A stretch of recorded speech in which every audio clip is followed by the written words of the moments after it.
ಶಾಲಾ ಶಿಕ್ಷಣ ಸಚಿವರೇ, ನೀವು ಒಮ್ಮೆ ನೋಡಿಬಿಡಿ. ಸರ್ಕಾರಿ ಶಾಲೆ ಕಟ್ಟಡದ ಮೇಲ್ಛಾವಣಿ ಗಾಳಿ ಮಳೆಗೆ ಹಾರಿ ಹೋಗಿ ತಿಂಗಳುಗಳೇ ಕಳೆದ್ರು ಇನ್ನೂ ರಿಪೇರಿ ಭಾಗ್ಯ ಇಲ್ಲ. ರಾಯಭಾಗ ಗ್ರಾಮೀಣ ಪ್ರದೇಶದ ರಾಜಾರಾಮ ಕಾಲೋನಿಯ ಸರ್ಕಾರಿ ಶಾಲೆಯ ಮೇಲ್ಛಾವಣಿ ಗಾಳಿ ಮಳೆಗೆ ಹಾರಿ ತಿಂಗಳುಗಳೇ ಕಳೆದ್ರು ಅಧಿಕಾರಿಗಳ ಸುಳಿವೇ ಇಲ್ಲ.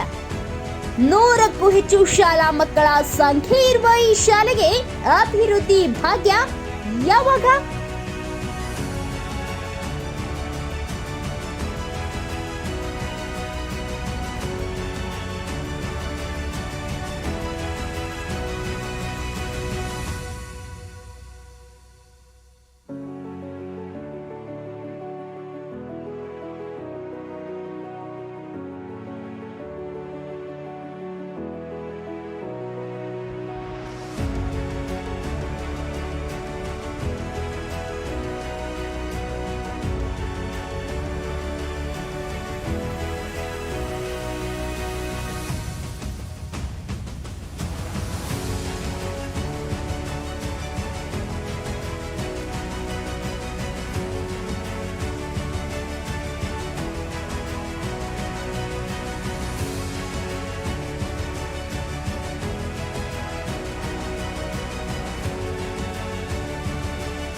ಹೆಚ್ಚಿನ ಸುದ್ದಿಗಳಿಗಾಗಿ ನಮ್ಮ ಚಾನೆಲ್ನ ಸಬ್ಸ್ಕ್ರೈಬ್ ಮಾಡಿ.